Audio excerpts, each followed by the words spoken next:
It was Sunday, September 24, 1995, and a full Sydney football stadium was the setting for a game in many ways the end of an era.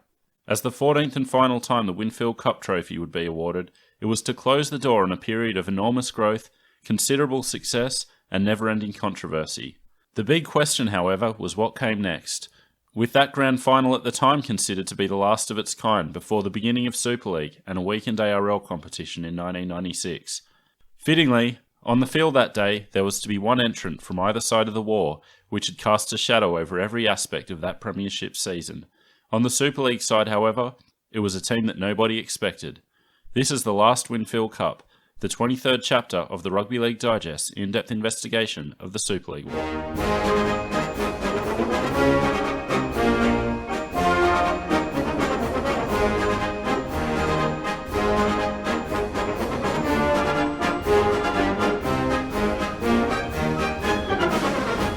Welcome back to the Rugby League Digest. I'm Michael Adams, here with Andrew Paskin. How's it going, Andy? Mate, wonderful. How are you?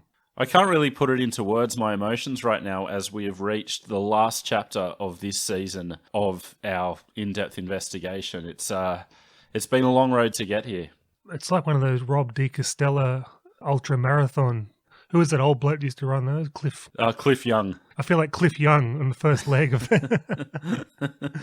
But yeah, it's awesome. What a wonderful first installment this has been. Obviously, though, we're nowhere near the end of the story, so at the end of this chapter, we'll let you know what we have in store in upcoming months. But for the moment, let's get into it. This is our recap of the 1995 season, so it brings us full circle to where we started with our 1994 chapter. And I thought, when I was putting this season together, I thought I'd be really clever and plot out a chapter that was a season recap where we didn't mention Super League at all.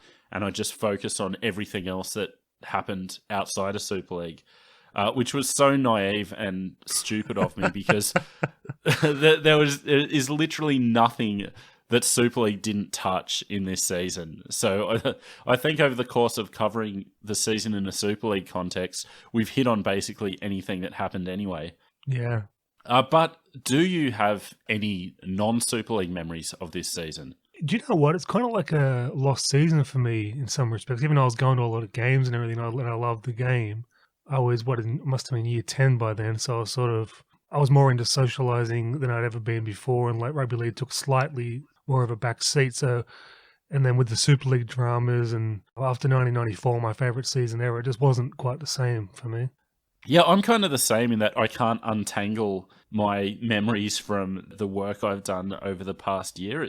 This really has destroyed my brain, this research. So one little exercise I thought we'd do to get started was to just put the season in its historical context. And I think this season can be viewed as some kind of bridge between the 80s kind of era, even though we're in 1995. I think in our 1994 recap, you mentioned that all these players were essentially products of the 80s, even though they were playing in the 90s. So I do think this season forms a kind of bridge between two eras heading really into the NRL. And so one thing I thought illustrated that was a little exercise I did, which was to go through every issue of Big League that year in 1995, like we did with our Rugby League Week Q&A in 1994. Big League had something similar, except it was called A Walk Down Memory Lane. And basically it asked, former greats 3 questions. It was the same 3 questions every time. It was the best try they ever witnessed, the best try they ever scored, and the best player they'd ever seen. On the last one, it was the usual suspects, so nothing too interesting to talk about. But something really stood out for me when I was looking at the tries listed as the greatest try they'd ever seen, which was a try that Eric Groth scored against Canterbury in the 1983 semi-finals. It wasn't unanimous, but by far and away, this was the most popular choice. There were 8 players who picked this as their try, and it was spoken about almost as, of course, the Eric Groth try. Well, I mean, I went and watched it on YouTube after reading that. I actually think some of his other tries were better. There was a length of the field one he had where he palmed off a whole bunch of people, I recall, was actually better than that one, I thought. Well, as I was reading through these now, I think there are a couple of people that maybe were talking about that try, because I did see one, John Quayle at least, mention that one, running down the sideline 80 metres. But the majority were the try where he basically ran diagonal across field, probably from about 40 metres out or so, bumped off 7 or 8 players on the way to score a try. Very impressive try, but Great try. Maybe it was just the build-up of seeing all these players talk about it, but I had the same feeling where I watched and I'm like, oh, I've seen better than that. Yeah, I mean, I think he was just such a beloved player for his body of work that it got more of a sentimental vote, that one, I think. I don't know. Yeah. Not to disparage the try or obviously Eric Groth as a player, but it just reminded me of when I was a kid, because another try that got mentioned a couple of times was Steve Gearon's try in the 1980 grand final, where he caught a bomb on the full and scored, which I remember as a kid, that was always the one that was talked about, almost like that wasn't in dispute as the best try. Yeah. Well, the one that made me smile the most was Rex Mossop. His greatest try ever saw was George Piggin scoring one from 25 metres out. If that's not two hard men looking after each other. Yeah, no. But it's funny when you think of the tries that get talked about to this day. I think Benji Marshall's flick pass seems to be that gold standard, the one that will always get referenced first. Yeah. And I don't necessarily think it's the best try. Maybe it's just the occasion. It's got 2 prongs, that one. It's got an awesome flair, and it's got the grand final occasion. Yeah, exactly. But putting that in its context, we're now further removed from that try than players in 1995 were from the Eric Groth try in 1983. Yeah. So it really was a very close link to that period before. If we're looking at great tries in the modern context, like almost every week you'll see a try as good as those two now. Yeah. And I'm sure someone will comment that Eric Groth would have loved this corner post rule. I mean, wingers these days. But another aspect of the season that really made me feel that we were coming to the end of an era and into another one was Tommy Raudonikis' arrival at Wests. Yeah. I think even by 1995 standards, he and that club were an anachronism. We mentioned him single-handedly building their gym when he arrived. Well, I mean, in the preparation notes, it really made me laugh that him and Wayne Ellis, his assistant, were going to be in the UK for the 95 World Cup, and they were going to go and visit a lot of soccer clubs and various clubs over there to get all the latest techniques. It's like, well, I'm not sure they're building their own construction work in Premier League, but... and just that really heartwarming kind of throwback. He enforced that all players had to come early to watch reserve grade, and they were out in the community like regularly. It's funny because I read it in my research, but I remember this at the time. Tommy Raudonikis on the back of a truck with a megaphone, driving down the main street of Campbelltown, so cool. urging everyone to come out to the footy that night. How can you not love the guy? Exactly. And that campaign actually worked with a crowd of 9,000, which was the best crowd they'd had in 3 seasons. Poor buggers. And just the last thing on Tommy, there was an article talking about Cherry Mesher, who, Tommy had promoted that year. And Tommy had said, "I call him Mesh. His other handle's too tough for me." It's like, your name's Raudonikis. I know. The audacity. And West did surprisingly well that year. Like, they were in semi-final contention for much of the season. Well, they were coming off the Warren Ryan era of strength and toughness. I think Tommy capitalised on the last dregs of that. Yeah. But also had some good players coming through.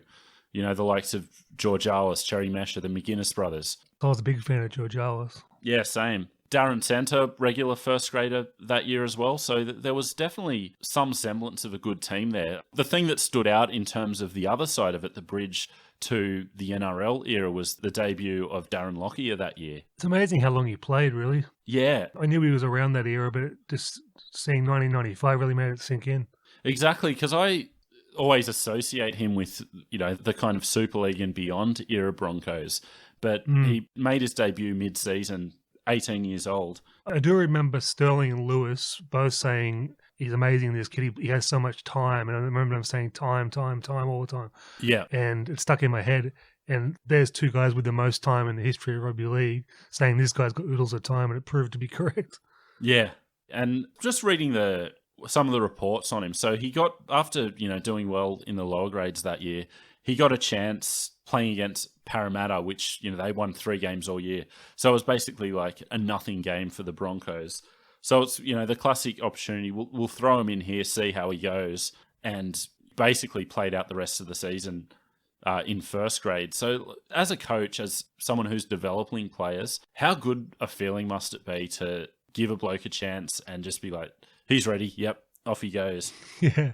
And the funny thing is, considering how much consternation there was when he made the switch from fullback to 5/8, he came in known as a half or a centre. In all the write-ups of him, there was no word of him being a fullback at all. Yeah, and then that didn't help him at all when the knives come out. Yeah. But as I said, there was very little non-Super League to discuss that year. So I want to talk about the Super League context in terms of the devastating effect that had on the public appetite for the game. You could read over the course of a season the press and the public gradually just falling out of love with rugby league. It was palpable, that's a fact. But I mean, my view has always been, particularly rugby league people, like knee-jerk behaviour. I equate it to the Chappelle Corby gets busted in Bali with the boogie board full of drugs, and everyone's like, I'm boycotting Bali. And a week later, they're on holidays in Bali. Like all these people that were hating rugby league, they were back again, most of them, by 1998. There was one article in the Herald in May. John Huxley was the author of this piece, who interviewed a bunch of rugby league fans about their feelings. And if you want to talk about knee-jerk, there was Mrs. Manning from Canterbury who said, I can't stand all the bickering anymore. I've finished with football. And my favourite, Ron Duff, who a fellow St George fan, faxed Chief Executive Jeff Carr explaining that he was no longer willing to watch a club containing such a large traitor element. Can you imagine what being the St George administrator would be like, dealing with the fans? There'd be calls every day about who you should be picking, and diabolical. Yeah, I mean, I don't want to date the show, but I really hope those calls are flooding the switchboard at the moment. Well, that's not going to date the show. It could be any year, mate.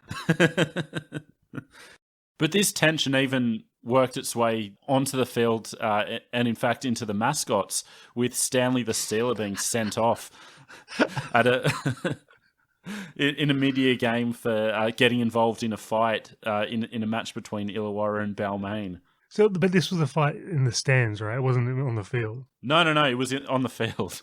How do I not remember this? So he was playing the role of peacemaker in pulling players off each other, but that's got to be up there with Ron Palmer in the Plater Ball.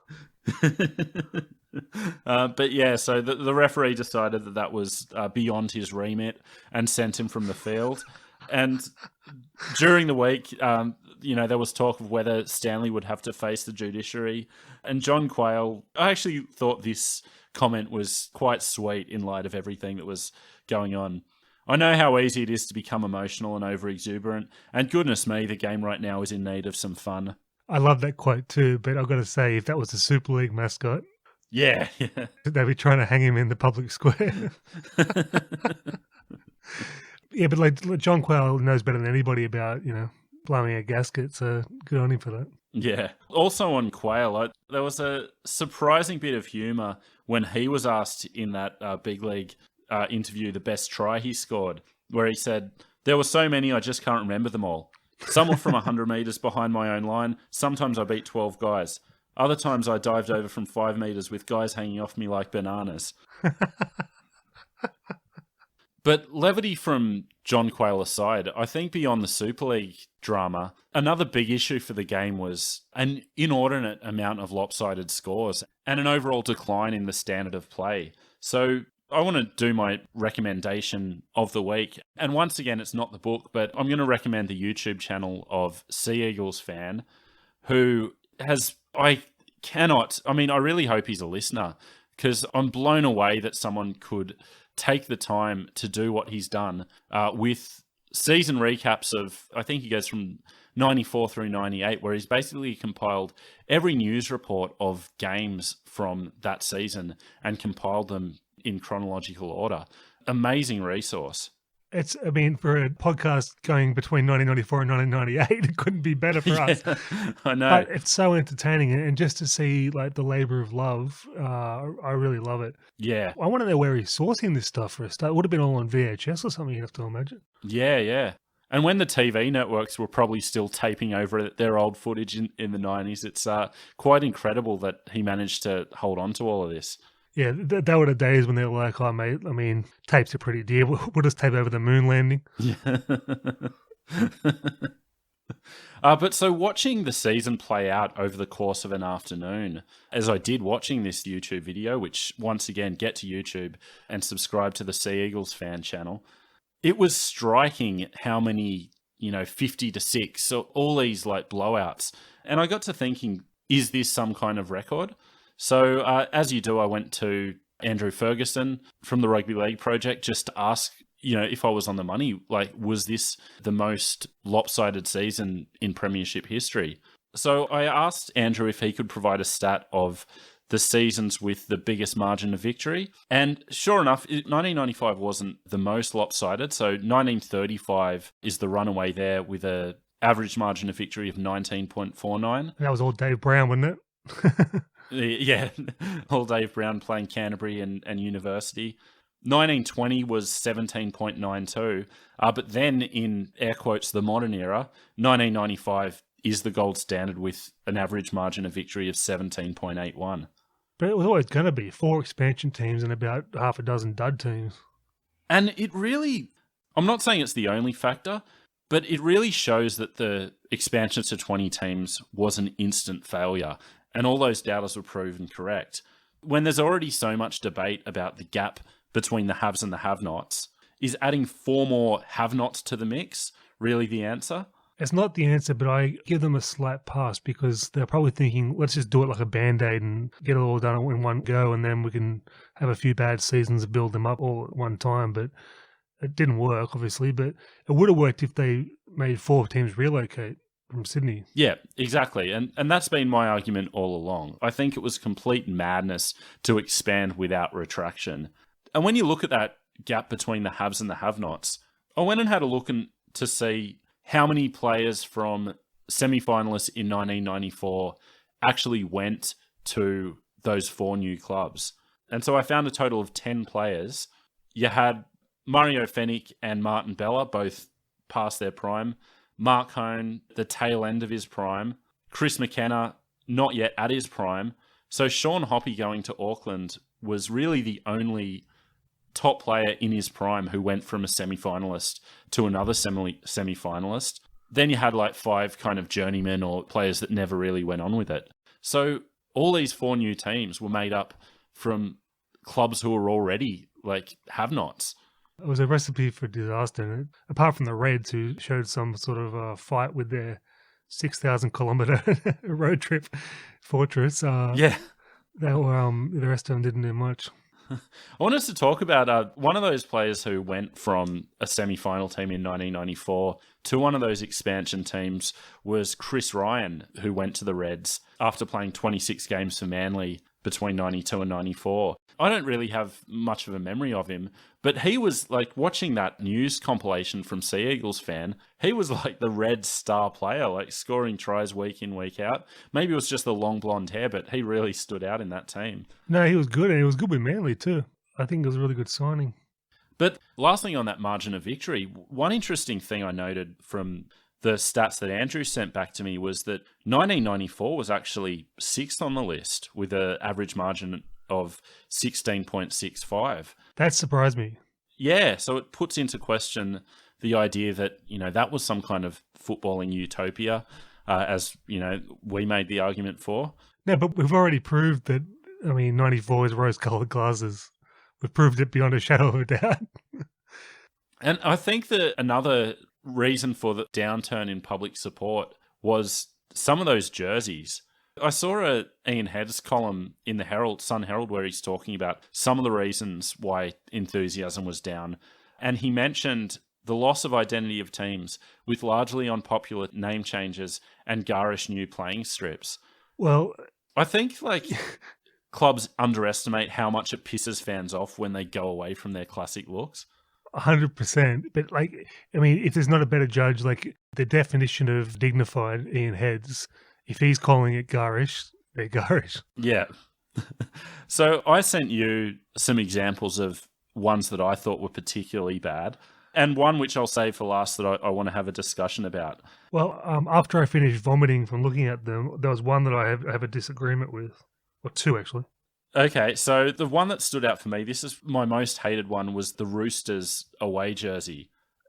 Disgusting. But I think the Balmain jersey, the MLC mobile phones Balmain jersey is the worst. Yeah, that was bad. That was really bad. So Balmain went with the kind of hoop jerseys, but with predominantly orange with thin white and a bit of black. Not a good look. We'll put these on the social media for the listeners to give their opinions too, but for mine, the Balmain one is definitely the worst. Roosters a close second.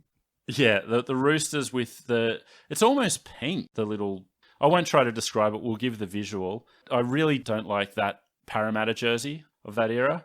The Parramatta one, it looks like it's got so many horizontal yellow lines, it looks like a training shirt. Yeah. And that's the thing, you've used the right word. It's lines, not stripes. Yeah. It's just blue with these tiny, strips of yellow. 95 wasn't the fashion beacon of all time either. I didn't like the Sharks jerseys. See, this is the one I disagree on. I think the Sharks one was quite smart for the period. To me, they're another one of those clubs that have never really nailed the jersey. I'm a fan of the colour sky blue, so probably the ET factor. I always thought they looked pretty cool generally. But yeah. What's your take on the Pepsi Manly jerseys? Well, I was going to say I stick up for that one as well because, not that it's like 87 or anything, the 87 one's the gold standard, but this one's got history with the premierships and the grand finals. So this was my point. It seems like success changes your perception of things. Definitely. Because when you look at that jersey, it's pretty nondescript, really, like compared to the classic Wormald era jerseys. But it's iconic because when I think of a successful Manly team, that's the first era I was really present for when they were, that dominant team. It was in those Pepsi jerseys. It's also that rare thing where the sponsor actually makes that jersey. Yeah, that's something people like, when it's like to some stupid company that no one's ever heard of. MLC mobile phones, for example. Now, I've saved this for last because I want to have it out once and for all because I know we're on opposite sides of this fight, but the Broncos diamond jerseys. I'm going to give you the floor. All right, well, this is the oldest argument we've ever had, even more so than Blacklock v. Mullins, but I still think it sucks. I actually think it reminds me, and this is of the time as well, those magic eye things where you sort of blur your eyes? Yeah. And something, the 3D thing pops out. That's what it reminds me of, a magic eye picture. To me, my argument for is, I just think they're really aesthetically pleasing, which is subjective. But the other thing I'd say about them is the Broncos, for all their success, they never really nailed the jersey. Like, what is the classic Broncos jersey? I can't imagine it in my head the way I can for, like the Dragons or, another team like that. The classic for me is the 92-93, the Alan Can model. Yeah. But to me, it's still, I can't really picture, like, where are the stripes? Where's the maroon? Where's the yellow? It's kind of, it doesn't immediately form in my head. But those diamond jerseys, they stand out instantly. They do stand out, I'll give you that. But I think if they'd stuck with them long term, like, it would have been one of the most iconic jerseys in sport. Yeah, maybe you're right. It could have been like the Newcastle soccer team in Premier League with the black and white. Yeah. So I think the diamond was their chance for an iconic look. I think we need a Twitter poll on this as well, because I'd love to see what the consensus is. I think you're so right about that. If you chop and change jerseys too much in rugby league, you're going to lose people. Yeah. I mean, they seem to chop and change or at least modify every year to try and sell more jerseys. But you got to stay somewhere around your base. I mean, you've got the nines to make your garish, ridiculous jerseys. And there's 6 alternate special jerseys a year. So there's no reason to mess around with your traditional colours or your traditional look. The fact that you can't picture the classic Broncos style is a real worry for their branding. Yeah, exactly. But when I look at the teams that got it right that year, it's all like the classic look, like those Steelers jerseys. Amazing. You know, Dragons were traditional. Knights, one of the few teams that got it right first go. I'm giving all the new teams of 95 a free pass because it seems nearly impossible for league teams to actually nail the jersey on the first go. While we're on jerseys, why did it take till 2004 or something to work out that having baggy jerseys was a bad idea? Like, you could be through a gap and a guy can just reach out behind him and grab a handful of jerseys and just at least slow you down. Just because you've got billowing caftans flying in the wind as you run through. Yeah. But with very few exception, they look better in that old style. So I do lament the passing of that era. But so moving on from the jerseys and just to wrap this all up, what this all meant, the distaste for Super League, mascots getting into fights, jerseys changes, all of this resulted in a pretty staggering drop in crowds, in Sydney in particular. When you look at it across the board, away from Sydney, the crowds weren't that affected. You know, like Canberra was down a little, Brisbane was down 6,000, but, you know, they averaged 36,000 in 94 to 30 in 95, so not a problem there. Sydney, it was pretty glaring how bad the crowds were. So, you know, the Bulldogs basically halved their crowds for 94. The two that surprised me was the strength of North Sydney. I didn't realise they were so big. Yeah, so they had a drop of 3,000 going from 15 to 12, but I mean, I wouldn't even think the North Sydney Oval would hold 15. But they were second among Sydney crowds. Which is so surprising. Yeah. So Manly were one of two clubs that actually had an increase in crowds that year. They went from 14,630 to 15,074. Newcastle also improved by a couple of thousand, which can be explained by the fact that they finished 10th in 94 and finished 5th in 95 and were, you know, right at the top of the competition for much of the season. Like in 95, they played a beautiful brand of football too. Oh, yeah. The Dogs dropping off, there's more to it than Super League. I think the biggest factor was going from Belmore to Parramatta Stadium, which was a wildly unpopular move in the eyes of the fans. For a game that wants to be relying on tribalism, this chopping and changing of grounds has just been so detrimental. Yeah. Canterbury and Balmain both changed their name to Sydney and moved to Parramatta. Both of those clubs reversed both of those decisions within a couple of years. So it clearly wasn't what the people wanted. Those crowd figures, though, the interesting one for me as well was that Western Suburbs Magpies were far and above Balmain Tigers in crowds. Yeah, and they actually basically reversed their crowd figures. So Balmain in 1994 had 8,000. In 1995 had just under 6,000. West in 1994 had just under 6,000 and got that up over 8,000 in 1995. So, yeah, they basically did a straight swap. Balmain was the biggest basket case of all back then. The only reason they survived, I think, I don't know what you think about this, but I think that Warren Ryan period of success, they had a bunch of young fans that sort of stuck with them from there. I think without that period of success, they were gone. There's little doubt of that. I think that's bang on the money. Because they still had this veneer of relevance, even though they were clearly not relevant and weren't likely to be anytime in the near future. But there was a lot of talk about the crowds throughout the year, and one Rugby League Week article by Daniel Lane in May discussed that weekend sport across the board and found that Rugby League was being outdrawn by, there was a Wallabies versus Argentina test, which, you know, it's still a test match, so fair enough. The Swans were outdrawing all the Sydney games that weekend. 95 was the real ramping up of the Swans juggernaut. Yeah. Tony Lockyer era, which I couldn't believe it was happening at the time. When I read this article, so it was on the 10th of May, I thought I'd go in and have a look at all the Rugby League crowds that weekend. You had two games sub 5,000, Parramatta versus the Cowboys and the Dragons versus Illawarra. Another two sub 6,000, another one sub 7,000. That is unacceptable. It really is. But then I went and did a comparison to that same weekend in 1994, And again, you had, Balmain Newcastle drawing 4,391 at Leichhardt. You had Penrith and West getting 4,900 at Campbelltown. So it was a problem before Super League. Yeah, absolutely.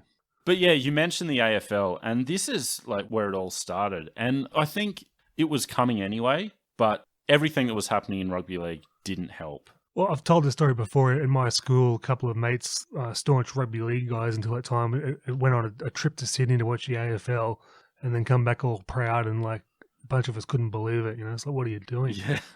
Yeah. Interesting side note, that guy went on later in life to support the A-League. So, goes to show. Never a true rugby league man by the sounds of it. He's never smoked the Winfield in his life. But pretty remarkable turnaround from the Swans, who went from having an average crowd of 9,800 in 1994, just under 16,000 in 95, just under 25,000 in 1996, and then over 36,000 in 1997. The one encouraging thing is that 1997 season is still the peak of their average crowds. I mean, I love when they were the whipping boys of the media, but I mean, you couldn't deny when that cricket ground was full like it was every week. It just looked so cool. Yeah. Just before we move on from that, the really interesting thing I saw was that they had, between 2012 and 2018, they basically doubled their membership, going from like just over 30,000 to over 60,000. But that increase hasn't correlated with any like real increase in crowds. So you wonder how they're counting those memberships, if there's some creativity going on with those figures. It's like my auntie in Melbourne. She's a massive Swans fan, grew up in Newcastle, but so those South Melbourne fans and external fans probably get the membership packs and then don't go to the Sydney games. Yeah. But I mean, doubling your membership in 6 years is pretty interesting. Can we get them into rugby league, those salespeople? So let's move on to the two grand finalists, Manly and Canterbury. And we'll start with Manly and have a look at that squad, which we don't have to talk about in depth because we've already talked about so many of these players throughout the season. But it's funny because I remember talking to my uncle, I guess it would have been maybe like the 2011 grand final. Like many rugby league fans, Manly not a favourite team of myself or my family. I remember talking to my uncle about that and going like, this Manly team, like they're actually kind of likeable. I really like a lot of those players, and there's not too many dickheads in that team. This 95 team, a very hateable Manly team. I was going to say, which team were you looking at? But yeah, Reggie, Terry Hill, Hopper, just to name a few. But it was built with that classic mix of youth and experience. Obviously, you had Steve Menzies come through the year before, instantly formed this on-field bond with Cliff Lyons that was devastating. You had that old firm of Cliffy, Des Hasler, who was kind of rejuvenated and playing a really important role in that side, having been switched to hooker full-time during that season. I want to bring out a name for you here. Now, is this guy, for a test player, one of the most underrated ever? David Gillespie. Every team he played in was going somewhere. It was the Kevin Campion effect. Yeah. And it's a finish to his career that he could quite possibly have missed out on. Like 6 months before 1995 season started, he was thinking about retiring. Suddenly, he shelves that, decides to keep playing, gets overlooked for Origin, but then makes his way into the test team, gets a World Cup trip out of it, plays the following year, gets a premiership. Like, pretty impressive end to the career. Absolutely, but his whole career was impressive. Yeah, definitely. Watching a lot of the Jeff Tuvey highlights for that year, both for Manly and also during the World Cup, it took me back to our Hall of Fame discussion about Tuvey, where I instantly dismissed him basically, and you didn't put up much of a fight. I think in a later episode we decided that we were maybe harsh in ruling him out so quickly.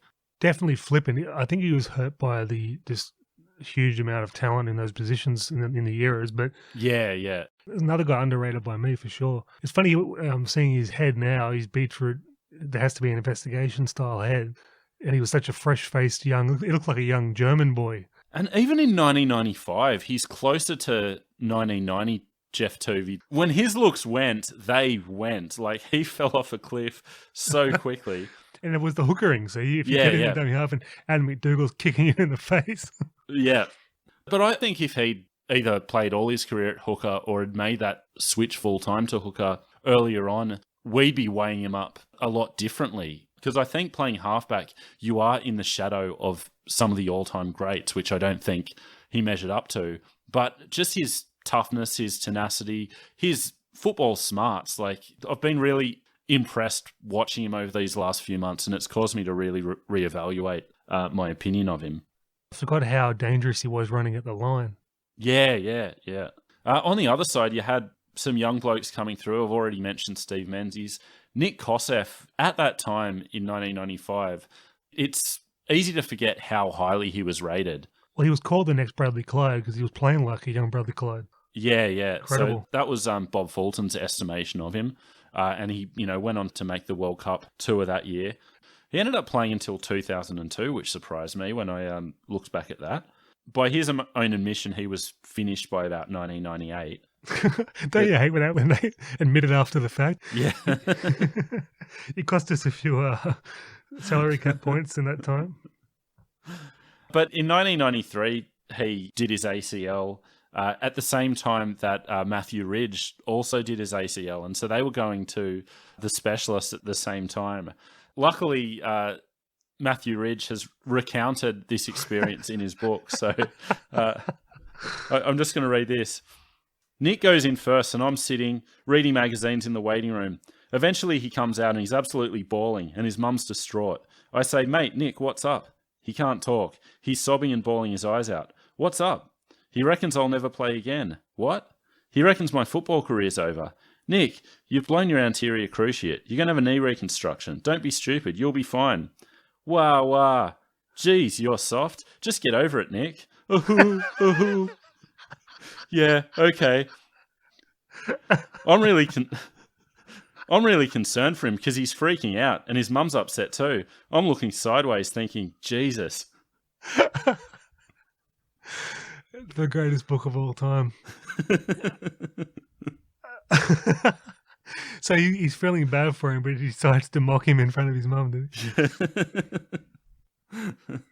The other player I really wanted to talk about from that team was Terry Hill, who was in his second year at Manly, coming from Wests. And this was the real era of footy show Terry Hill. I'm just wondering if my opinion of Terry Hill would be altered if he didn't have that footy show gig. Because I thought he was the biggest dickhead in the game. I couldn't stand him. And it was basically all based on him on the footy show. I mean, I didn't realise at that age how important sledging was a niggle in the game of rugby league. So I didn't really appreciate him as much. We talked about him on the Hall of Fame, how much we rate him as a footballer. But looking back as an adult, it's like, God, he was a good player. Yeah. I'll give him one pass. He was himself on the footy show, like same as Fatty. What you saw is what he was like. There was no. He was really down there supporting nads and putting money on nads. Yeah, exactly. The other big footy show stunt of that year was putting him up in a race at Wyong Race Course against a horse, which he actually won by every admission with some significant assistance from the handicapper. He was given a good start in that race and won fairly comfortably.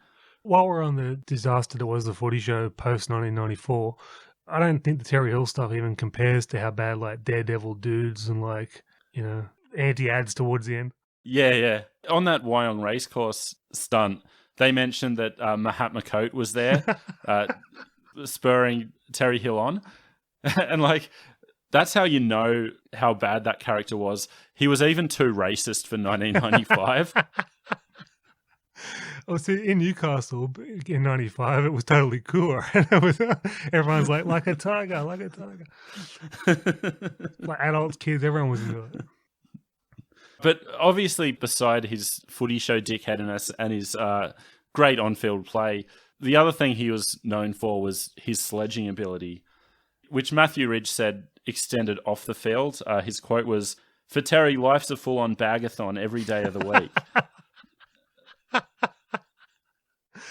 I credit Paul Fatty Vorton for the a-thon coming into the vernacular. So this gave Ridge the opportunity to to discuss the fine art of sledging in some detail. So once again, I'm going to go straight to Ridge's words in Take No Prisoners. I cop heaps, but I give as good as I get, and it's all perfectly acceptable in an Australian changing room. If someone walks in with an ugly jacket on, you don't respect his taste. You say, "That's a nice jacket, mate," and raise your eyebrows. When they say, "What, you don't like it?" you go, "No, it's cool, mate, if you like that sort of thing." The banter's going on all the time. And then he goes on to break down the specific style of sledging that some of his Manly teammates possess. So I'll just read this. Manly are known as a team of sledgers, but we aren't. There are only a few of us. Just me, Terry, and Mark Carroll, really. Oh, and John Hopewadi. But you can't call what Hopper does sledging. He just goes overboard. His comments to the opposition are more like the delirious rantings of homicidal maniac. Like, I sledge fairly subtly. Terry's right in your face. Mark's over the top. No finesse, no cleverness, just straight out abuse. And then Hopper's very over the top.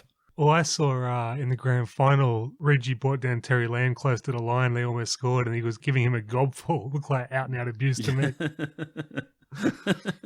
I know. I would love to hear some of Ridge's opponents on whether they consider his sledging particularly subtle. Well, you see it all through the book. He's always saying something outrageous and antagonistic and going, and then he wanted to hit me. I don't know where it come from. But again, like watching Matthew Ridge this season, it's another one where I always knew he was a good player. He just annoyed me. But watching him, like, he was so good. Like, he was such a good player. The words class and elegance come to mind when I think of him. He never dropped a ball. Everything was just so smooth. And, yeah, he's just a great, great player. So safe in defence, genuine game breaker in attack. His goal kicking added, like, another element. And I guess I'm a bit biased because of how much respect I've developed for him over the course of reading his book. But he's become one of my favourite players from the 90s when, at the time, I couldn't stand him. He had that Luke Perry haircut too, which was annoying at the time.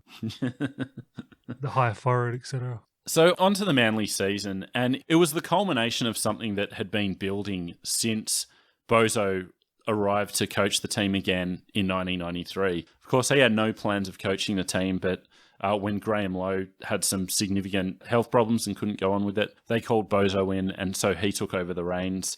They were unlikely semi-finalists in 93 and were building up from there. It took me a while to actually grapple with the fact that Manly were the best team that year because I was so used to them being like the 5th or 6th best team. When I think of the mid-90s, I just think Manly and Canterbury straight away. Like, I don't sort of remember the bad times of the early 90s for Manly. Yeah. Just to put Manly into a Super League context, obviously they were the poster boy for the ARL, which came about not only because of their on-field success, but because of their close links with Ken Arthurson. Arthurson was actually there at Brookvale on the April Fool's Day weekend and addressed the crowd. I want to recount what he said, but first of all, I just want to read this. This was Tony McGahey in Big League on the 5th of April. It was a day when the opening of the spectacular new Southern Grandstand and matters on the football field were surrendered to focus on one of the most vital issues in the history of the game. Something really stood out to me with that statement. I could not dream up a less spectacular grandstand than the Southern Grandstand at Brookvale.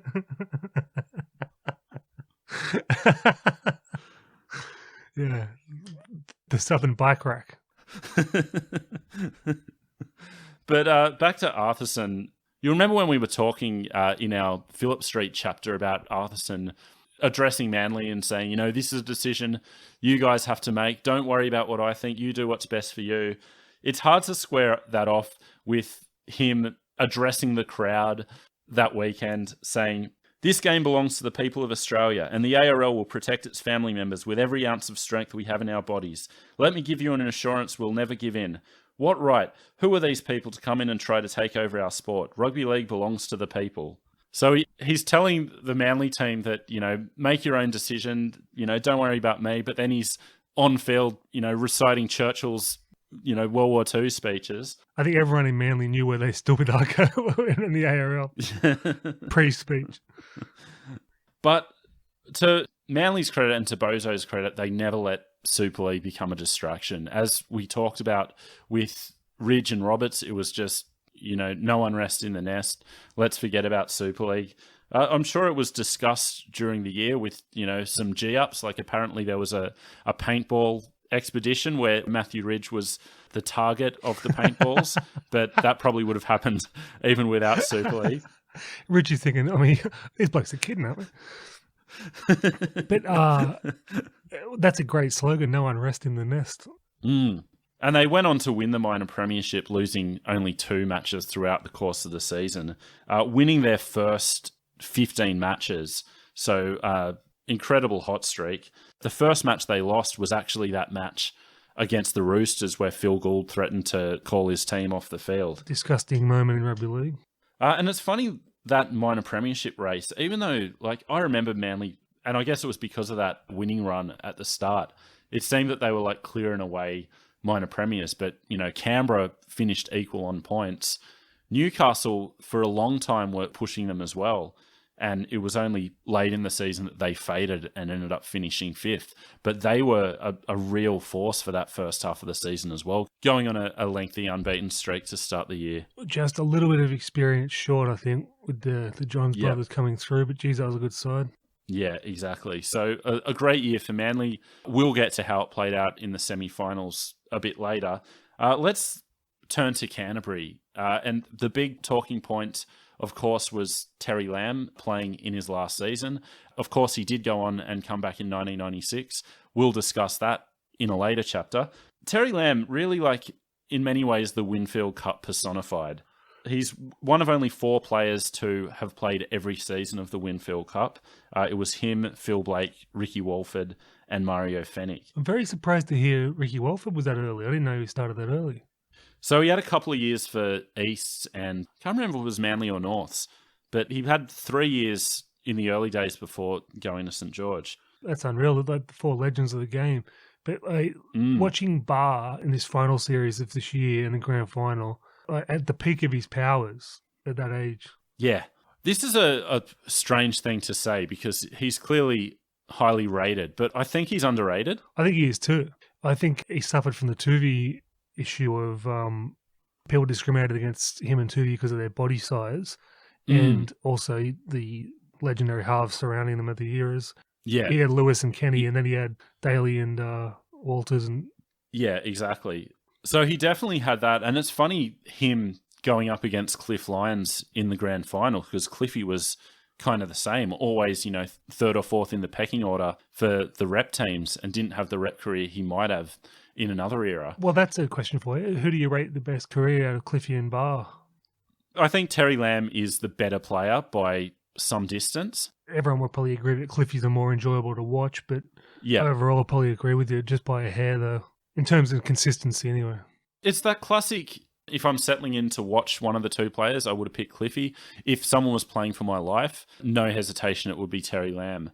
Bullfrog actually had a great quote where he said, "The worst I ever saw him play was good. He had real good games and great games so often, and we'll miss him." Yeah, incredible. But he's always in the right position. Every part of the game, he's in the right position to cover a grubber kick, to back up, to make a tackle. Yeah. Amazing. And you mentioned Brett Kenny, and he was in awe of Terry Lamb as a player. He said, "I used to watch closely how he played the game. It amazed me how well he read a match and how he could back up all the time. I've never seen a player with the ability to back up the ball carrier. Just watching him helped me improve my game. I saw how he did it and I copied him. Barr was a true professional and these sort of players do not come along very often." Isn't that amazing? He's considered the true professional and then he wouldn't train. It's yeah. To me, that's one of the best parts of the Barr story. I've said it before, the fact that he proved everybody wrong. If I don't train, I play better. So. Well, it's funny. There was a lot of talk during the season from the likes of Chris Anderson sort of saying that was a bit of a myth. And I don't know if that's just kind of building it up to, refute the truth or whether he was actually a better trainer than his reputation suggests. But, I kind of hope the story's true because it adds to the myth, doesn't it? It does add to the myth. One of the best things I heard was Phil Gould in commentary. Again, in 95, he was a great commentator. He didn't have any agendas going, just great analysis. But he's described Terry Lamb as the world's best wet weather footballer. Yeah. But that's it's true. But if you look at him in that semi-final series, the game against the Dragons and the Canberra game as well, both very wet. And that's exactly how it played out. So that season became all about Terry Lamb's farewell. And you could see how much the players were doing it for him. They all talked about it openly. But it led to this really rare spirit within that Canterbury team. Gary Hughes, who was the team manager at the time, this, I don't know, it gave me chills. I really like this. Something I remember in 95 was Terry Lamb had this thing just before the team was about to go out onto the field. The touch judge would come and knock on the door and say, "Ready, Canterbury?" The players would be nearly ready to go. A couple of last-minute things they'd be doing. And Terry Lamb would look at a couple of blokes in the forwards in particular. I guess he figured they'd set the standard. He'd look at Dean Pay in the eye and say, "Dino." And Dean Pay would look back at him and just nod his head. He wouldn't say anything. He'd just nod his head. Then he'd look at Darren Britt and say, "Britty." And Britty would nod his head. Next week, he'd look at Jason Hetherington and he'd nod his head, just the same as the other guys, as if to say, "We're ready." Wow. But speaking of Dean Pay, this was the year that he took his game to a whole other level, making the Kangaroo Tour in 94 and then elevating his game even higher the following year. He was incredible in all the games I watched from 1995. Best prop in the world at that point. Yeah, agreed, totally. And that's with the Super League contingent included. The one guy I wanted to bring up was Simon Gillies, I was always a big Simon Gillies fan. But the point I wanted to bring up about him is, from as long as I can remember, he was being referred to as underrated. Like every commentator, every week, Simon Gillies, so underrated. At what point of underrated calls do you become rated? Yeah. Like, to me, it should have just been rated. Yeah. He was another one that was great to watch in that final series in particular. Jason Hetherington, we've discussed before, but I loved watching Hetherington play. And this was another one where this is the year that made him, where he was suddenly getting all the raps, going from someone who wasn't really talked about to, oh, hang on, this guy is actually like one of the best hookers in the game. His defense was Skillmaster-esque. And it's funny, like reading up on Hetherington, he started at Canterbury as a 5'8", and moved to hooker when there was an opportunity to play first grade there. To me, just he seemed such a pure hooker that I was actually surprised that he hadn't played all his career there. Yeah, I mean he's just built for the hooking role, the nuggety frame. But he looks a bit like Barr, I suppose, so he could have been a 5'8". Yeah. I mean, Terry Lamb could have been a great hooker as well, but. Yeah. To me, Jason Hetherington, along with Paul Fatty Vaughton, are the two most naturally funny footballers of all time. Really? He's such a dry, funny delivery. Super dry. Like, probably the most laconic speaker I've ever heard in rugby league. Yeah, great guy too, seems like. Canterbury were helped by a couple of useful acquisitions that year, with John Timu coming in and being a real standout. John Timu blew me away watching that recap again of the season. I forgot how great a player he was. Like, he kind of just, he's gone under the radar. Former All Black, as we know, and just, he was class. So hard to stop. Oh, yeah. I hadn't forgotten, just because I went to a school with a lot of Bulldogs fans. Right. And every second word that came out of their mouths that year was John Timu. So big raps on him. But yeah, like, super player. It's a shame he didn't come over earlier. Like, he ended up playing 3 years for the Dogs before finishing his career in England. He was part of that, like, decent London side, which was cool. A bit of Barnett talk out of this season as well. Glenn Hughes in the grand final comes on to score the try. Have you seen a flat top that flat? You could serve a tray of mojitos off that flat top. Yeah, because Dimmick shaved his head for the grand final, so he lost his flat top, which was disappointing. It's a shame that McCracken fell out of favour during the year, because him and Timu as a centre pairing and a Barnett pairing would have been world class. They had so much depth that side. We talked about him a bit in our 94 recap, but Matt Ryan, like, he was a quality player. He had a lot of injury problems in 95, so didn't really get too much of a run, but any time he played, he was a standout. When Manly had Craig Innes, and he was sort of like the defensive centre, but also solid in attack. That's how I remember Matthew Ryan. Yeah. The other acquisition they got that year was actually a mid-season pickup, which was Rod Silver, who, when they got him, I was kind of like, Rod Silver? He's a bit washed up, isn't he? But he was so good for him, and in the years beyond 95. He was of that old school, the slippery ball returner, as opposed to the power ball returner. But he beat a tackle every time. Yeah, he was a meter eater and just always beating guys. Yeah. One thing I didn't realise at the time was that he was actually playing reserve grade at Easts and got released because he fell out with Gus over Super League. So he signed with Super League, and unlike Manly, no unrest in the nest, that was a problem for Gus. There was poop in the coop. But yeah, that made their season, the Silver signing. So let's talk about the season, which mid-year, there was no way a grand final appearance was looking likely, or even a semi-final appearance. We talked about that Parramatta loss, which was viewed as the nadir and the proof that Super League was tearing the team apart. So one of 3 wins that Parramatta got that year, they were terrible. But just thinking about that and how much that loss was talked about at the time, I think that says something about the evenness of the competition now. Like, Canterbury were a good team, but not viewed in the same as like Canberra or Brisbane or Manly class. So like losing to Parramatta in a mid-season game, it was treated like it was the end of the world. There was all this column space taken up about what was going on at Canterbury. Like, now you could have the Titans beating, the Roosters or whoever, and it's just one of those things that happens sometimes. Everyone looks back on the old days and goes, oh yeah, Brisbane, Canberra, what a great time. But most of the games were blowouts. Yeah. But at the time, it was viewed as a real problem, which resulted in the need for a few honesty sessions. So we've already spoken about the fact that they had an honesty session scheduled into their yearly calendar. That wasn't enough. We talked about that cruise that they went on, which was sans Jared McCracken, for good reason. But that actually became an honesty session at sea and a chance to set things right. There's no better honesty session than one on the high seas.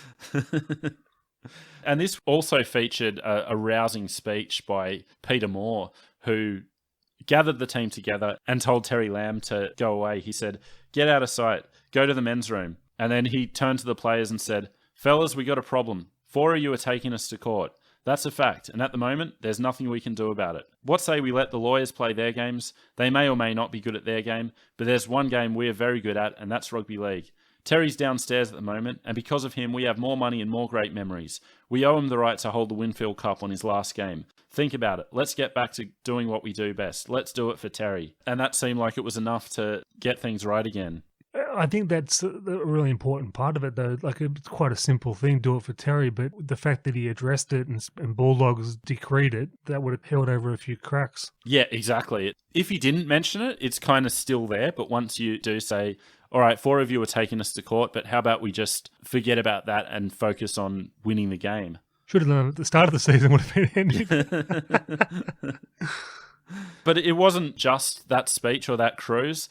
They also organised a paintball session and had an ARL versus Super League split to try to boost morale. So, let me ask you, is the paintball craze for bonding, is that pre-go-karts or post-go-kart? I think it's post. I think it is too. It's very of that era anyway. But so, they just scraped into the semi-finals, finishing 7th. But that was enough. And obviously we know what happened. So let's get into that semi-final series. Before we get to the games, I want to talk about the fact that the top 8 system, that was the first year that they went from 5 to 8, they bungled it terribly by not, crisscrossing the fixtures after week 1. So by not reversing those fixtures, it meant that of 28 possible grand final combinations, only 16 were in play.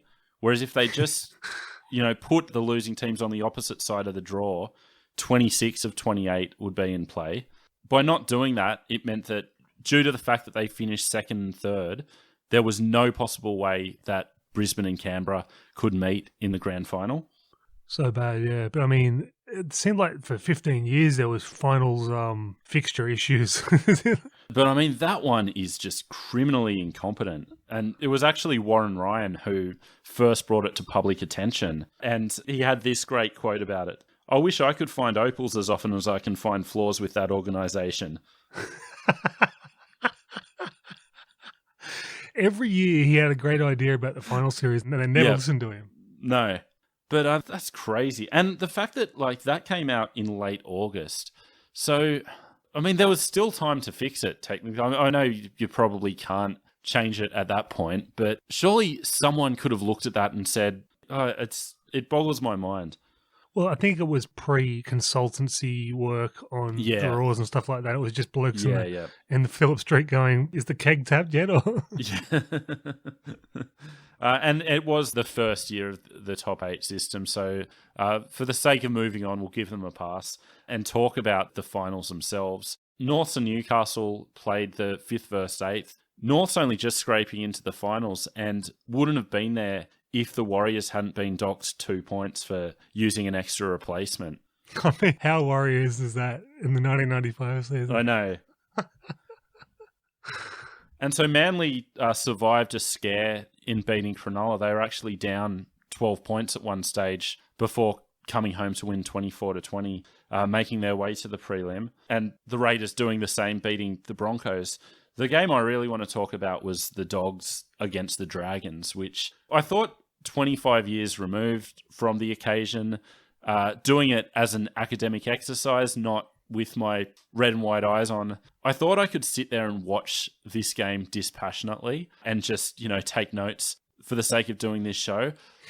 This was one of the most painful afternoons of my life to have to relive that game. Now, this occurred to me as I was preparing. There's similarities between the Dragons fan and the pathological gambler, right?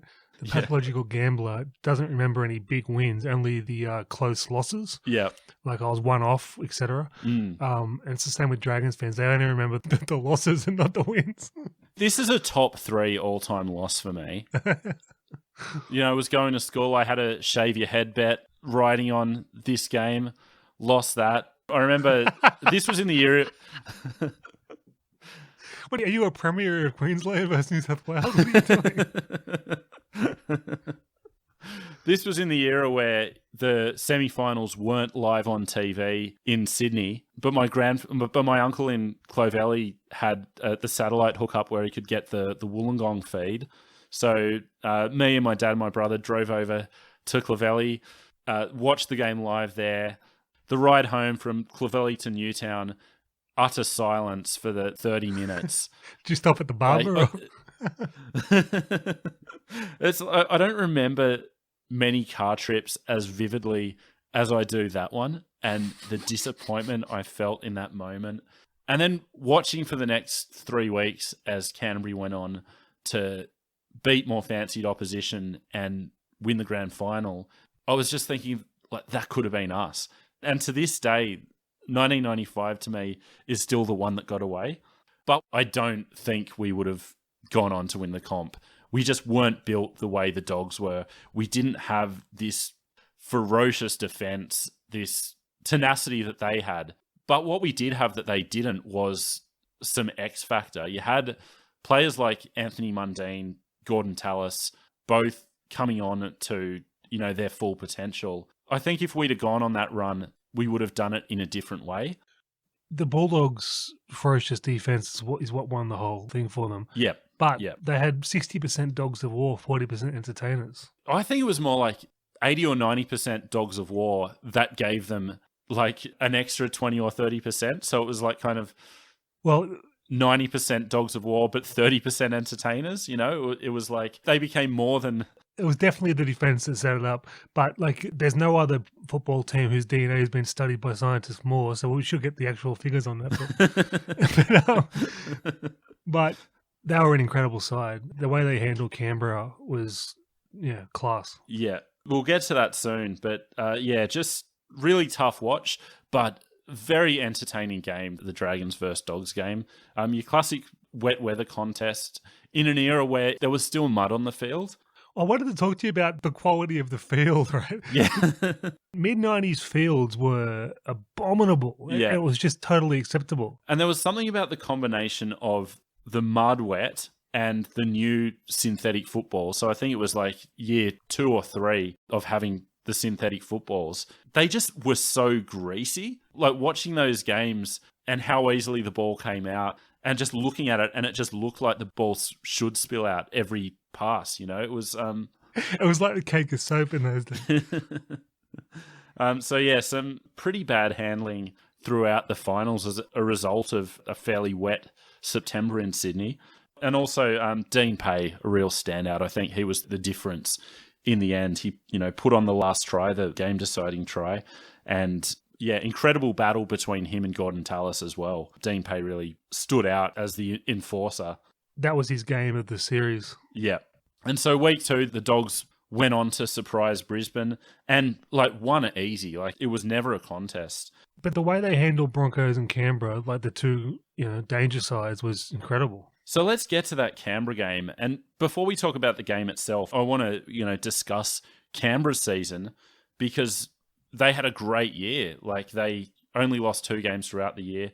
Laurie Daly, despite his knee problems, was in career best form. He won the Dally M. He had arguably his best year in the premiership. I think there's no doubt he was at the peak of his powers. He was a class above everybody on the field. Yeah. And it says a lot about Daly that he could have a career year in the midst of all this. Yeah, there was talk that not playing rep footy contributed to it, but I just think he was at that apex of his career as well. Yeah, I think guaranteed best player in the game in 95. So looking at that Canberra year, watching all the games, they really struggled early in the season. Even though they had a really good start to the year and went on a lengthy undefeated run before it was actually Manly who not only gave them their first loss, but their first loss at Bruce Stadium in a couple of seasons. That April Fool's weekend, they just got over the line against the Cowboys. There were quite a few games like that where they were just winning, and they weren't particularly impressive in the first half of the season. I think it was that, blockbuster Canberra versus Brisbane game on the Friday night, the one where Mullins got that incredible try. They won 26-0. That was kind of the spark to their season. Yeah, it was they were coasting at times, but you can't underestimate the loss of Mal hangover. Yeah. But the other thing about it is they were fresh. For the first time in forever, there were no rep commitments. They had most of their players healthy. Bradley Clyde played over 20 games, which he did the same in 1994. It was back to 1989 was the last time before that he played 20 games in a season. Mm. And then they were coming on to their best form going into the semi-finals. They had the week off, and it's the old adage, especially in this era, it doesn't help you or hinder you. I think it hindered them. Yeah. It's funny because watching the semi-final, going into the rewatch, I was going into it thinking that it was one of those freak things. If you played that game 10 times, Canberra would have won 7 or 8 of them. But the Dogs were just not going to get beaten. They just suffocated the Raiders. You saw it with Nagus and guys that were off their game that day. Hetherington, I think, as well. I think the suffocation really hurt them, as opposed to 94 when it was almost a training gallop for them. Yeah, yeah. But it's funny because I think everyone was still thinking that the Raiders were going to win, and when Mullins scored that try to make it 11-6, they ended up losing the game 25-6. When Mullins scored that try, Rab said, here come the Raiders.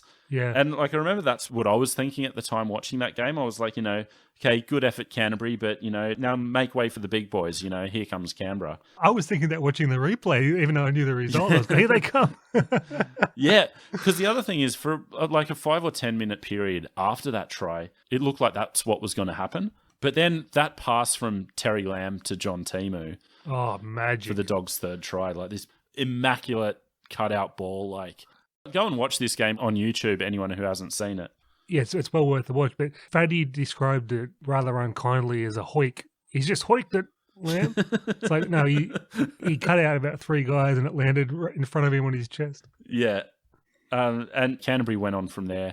And it's funny thinking about Canberra and that missed opportunity. So, one of the legacies of that second Canberra era is that they only won 1 premiership. We discussed it in evaluating that 94 team.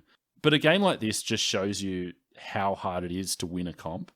They had everything break their way that season. They were arguably better than the year before. They had the best player in the world playing his peak season, and they just happened to come up against this team that were middling all year but put it together at the perfect time. And then Lamb was fit and he wasn't hurt. Yeah. All timing. Manly is the exact opposite of what happened to Canterbury, where they were the best team all year, but if you look at their semi-final performances, they get out of jail against Cronulla, then take on Newcastle in the prelim. And speaking of Cronulla, Manly and Canberra both lost 2 games all year before the semis, Cronulla beat both of them. So they were coming on to be a really good team as well. Fair to say they shat the bed in the semis, giving up a 12-point lead in both of their semi-final games, losing 24-20 to Manly, and then Newcastle beating them 19-18 with a Matthew Johns field goal. Well, that was Crower DNA for many years, wasn't it? Yeah. But just on Newcastle, I watched that Manly-Newcastle prelim as well, and you forget how close they came to, maybe making a grand final in 95. It was just that big game experience just lacking, they just weren't quite at the maturity they needed to be. Yeah. But they were a really fun team to watch in 95. They really were. They were up there with Canberra and Brisbane for enjoyable to watch. Yeah. And I was so impressed by Matthew Johns as well. I kind of forgot that he was really good. No, 95 was his peak year. Yeah. He was considered better than Joey, really, at that point. Yeah, at that stage, yeah. My other standout from that Manly-Newcastle game was this was the height of the Harrigan versus Carroll feud. And that was like, when that game started, that was all Rabs wanted to talk about. Like that was the talking point. Just looking at it, it's, it was compelling. It was exciting. I think in an earlier episode, you used the word electric. It was all that, but it was also just so dumb. Yeah. These two big guys running at each other for no real gain in terms of like the actual game. It's like a kicking duel. There's like zero purpose to it, but you love it. Yeah. So Manly ended up winning 12-4, I think the final score was. So a fairly tight game against Newcastle. So that led to the grand final, which was like a dream matchup, really. You had the first all-Sydney grand final since 1988. The Super League versus ARL added to the mix. The Glamour Boys in Manly versus the Upstarts in Canterbury. Terry Lamb's last game, like it had everything. You couldn't really have dreamed up a better matchup. Arco v Bullfrog. Yeah, exactly. Like it had it all. But like, can I just say how much I miss desperately watching finals football at the SFS? Yeah, I know. It's the most perfect football stadium for rugby league. I mean, notwithstanding the cow paddock turf, but just beautiful football ground. Yeah, like there's no better spot for those big games. So obviously in the lead up, a lot of the talking points were the Super League versus ARL thing. You had court cases going on all week, which dampened the build up for the actual game somewhat. And I love the fact that it even cast a shadow over the grand final entertainment. So to mark the end of the Winfield Cup, they were having, a parade of champions doing a lap of honour. We've already heard that Mal pulled out of appearing because of the Super League connections. There was a bit of grumbling that Brisbane weren't sending their best players, so Peter Ryan was one of their representatives. I mean, which if there's anything more rugby league than that, like pre-match celebrations are marred by infighting. And then obviously the halftime entertainment debacle, which you can go back to our It's All About Pay TV episode to hear us break down the Optus float in detail. But just reading my notes for this prep, I loved Jeff Cousins of Optus afterwards saying that what happened was supposed to happen. What does that mean? That it was supposed to collapse. That was part of the... Oh, Jesus Christ. Well, the whole thing collapsed in a couple of years, so maybe he was right. But I mean, I guess it put the Optus float on TV and gave it extra coverage that it wouldn't have got if everything went right. So, maybe there's method to Cousins' madness. What better publicity than a ludicrous paper mache television looking thing that falls apart if you want to instill confidence in your brand? It did delay the start of the second half by at least 6 minutes as ground staff were forced to clear out the debris. So Manly went into the game as strong favourites. And this is another one where I remember it as it was a lay down misère that Manly were going to win. I didn't really have any faith in the Bulldogs at all. And reading, reports in the lead up, that was the general vibe. But again, in Big League, Tony McGahey said, the bookmakers have installed Manly as 7-4 on favourites. I don't agree. I think it's about the best even money bet I've seen in years. So he was kind of against the grain, but I mean, it was right there. Like, it's easy in hindsight, but you could see that Canterbury were the informed team. You can never underestimate doing it for the legend player, though, in rugby league. And so Canterbury in the dressing room were especially confident. So Chris Anderson's quote was, "It was incredible. I've seen teams focus that much for one game, but not over a period of 5 weeks. The dressing room was so focused every week. Everyone got that feeling. Everyone knew they were going to play well. Not thought, they just knew they were going to play well. I knew on the Monday of the grand final that we were going to beat Manly." They always say that in hindsight, though. Yeah, exactly. I mean, we had the same thing in 1994 with Canberra, so you can't read too much into it. But watching them play, like, over the course of that 4 weeks, like, that's exactly how it was. Like, No, like, I think you're spot on, but it's just you always hear it. Yeah. But so, yeah, onto the game itself. And it was overall a pretty underwhelming game in that I don't think either side played particularly well. Manly were never really in it. Canterbury, like, it was the same kind of smothering defence, but they didn't need to be as good as they had been in previous weeks. I think smothering is the best word again. It's just like they stifled Manly. Like, even with Cliffy was doing his best. Tooze was doing his best to create stuff, and Cliffy's kicking game and that sort of thing, and a few of the back rowers, but they were just there all the time to shut it down. Well, one of Manly's best opportunities actually, brings into focus the discussion we had earlier about Cliffy and Terry Lamb, where, from out of nowhere, Cliff Lyons puts in a little grubber and then, has a second go. It looked like he was going to go through and score this brilliant individual try. For all money. And then who swoops on it? But Terry Lamb, who's just right place, right time, picks up the ball, gets the Dogs out of danger. It was a classic comparison between the two of them. I think that right place, right time narrative on Lamb really undersells how much anticipation the guy's got, because he's got legs shorter than a dachshund, and then he's always there. So his anticipation is just like otherworldly. Yeah. Early in the game, he was sin bin for a professional foul, which it was the classic thing, like... That's not his go. Yeah.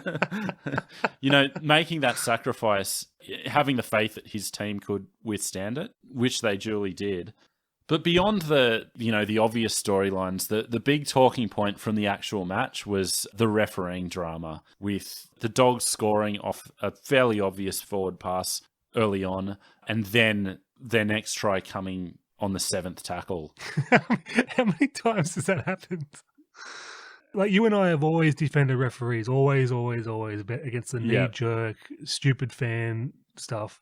But there's not really any excuse in a grand final to not count the tackle count correctly. I don't understand how it happens. Like, aren't you calling out each tackle? Like, how do you stuff that up? I'm sure it's easily done, but you got to not do it in the grand final. Yeah, you got to not do it in the grand final. I think it is probably the most egregious refereeing error in a grand final.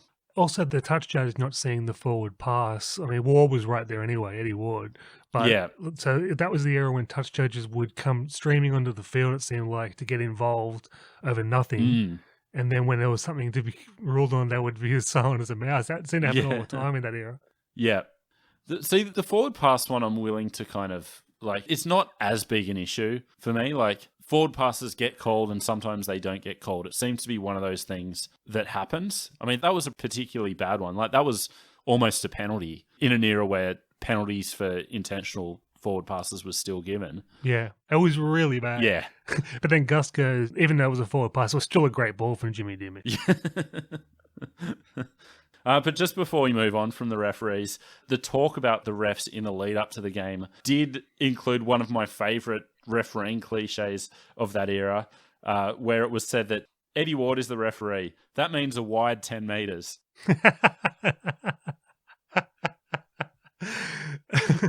You could put together every physicist from Einstein onwards and you wouldn't be able to do the maths on how you can stretch 10 metres from 8 to 12. But, besides the refereeing, like, the best team clearly won. And Bozo, the man who would put referees under cement trucks, in the aftermath, he came out and said that the best team won, So, like, looking back, I don't think the refereeing cast the shadow that it did in the immediate aftermath. I think you can say the best team won, but still, you're on the back foot in a grand final. It's like, Jesus Christ. Yeah, it's bad, but, like, my takeaway is that they were never really in it. There was just something missing from their game. I don't think it was that bad. I think they were close enough if they were good enough type thing, but they were just outplayed. Where do you rank it, like, among grand finals? Like, what were your thoughts watching it? Watching it back, I think it was a pretty pedestrian game. I preferred some of the semis. Yeah. as a spectacle. Yeah. But that happens most years, to be honest. But Yeah. for me, I didn't like both sides, and it just wasn't. That 95 year was just a bit of a, with all the Super League drama and whatever, and my age, it was just a bit of an anomaly. Yeah, it was for me at the time because it was the first year probably since I'd, become an active rugby league fan that I didn't have a team to go for in the grand final because I hated both teams. Yeah, looking back on it, I wish I paid more attention to 95. But yeah, one of the great semi-final series. Really enjoyed watching those games. I think that's testament to what you said earlier about the haves and have-nots, but the semi-final series was the focal point for everybody. Yeah. All the good teams were playing each other as opposed to the regular season. But whereas now, in modern era, every round's got some good matchups, Yeah, I think that's right. So let's turn to the presentation or the Rothmans farewell party. What were your thoughts of that? I've never seen so much ball washing for any company ever that sponsored anything.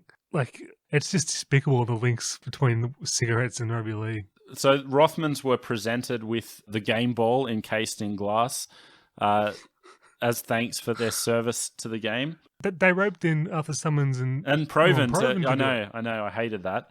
The Rothmans exec who made a speech said, "We're no longer involved with the game through circumstances beyond our control, but we will always be with the game in spirit."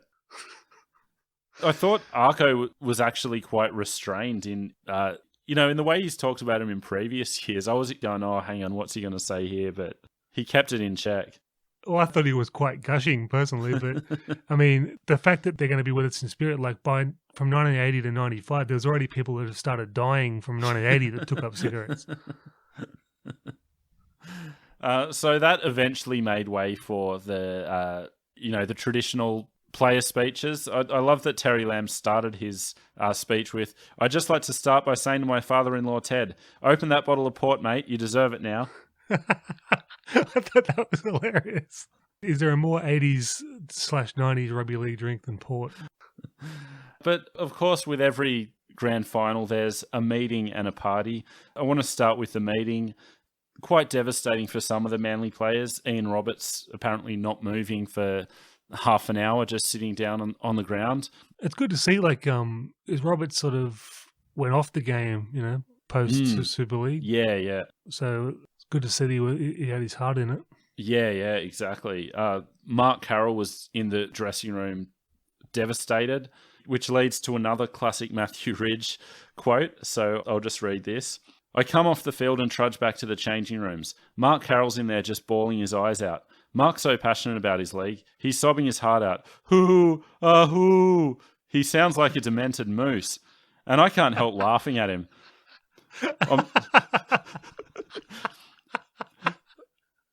I'm standing in the corner and I'm thinking, get serious, mate. We've just lost a game. I'm actually pissed off with him. Shut up, I think. You're making a dick of yourself. But then it hits me. Who am I to judge a guy by the way he reacts to losing something he's probably dreamed about all his life?" This book is stream of consciousness. But he goes on to say that he had a delayed reaction to the grand final loss, and it actually hit him in the weeks and months ahead. He'd wake up in the night in sweats about it. And he really has a way with words. The way he put it was, "It's like finally discovering the Holy Grail after years of searching, only to find, when you take a sip, that someone else has got there first and pissed in it." Can we just analyse the fact twice he's specified the type of crying that the teammates were doing? I know. I love it. I love it too. And that leaves us to Canterbury. And once again, it was all about Terry Lamb, with all the players coming out in the aftermath saying that they just wanted to do it for Terry.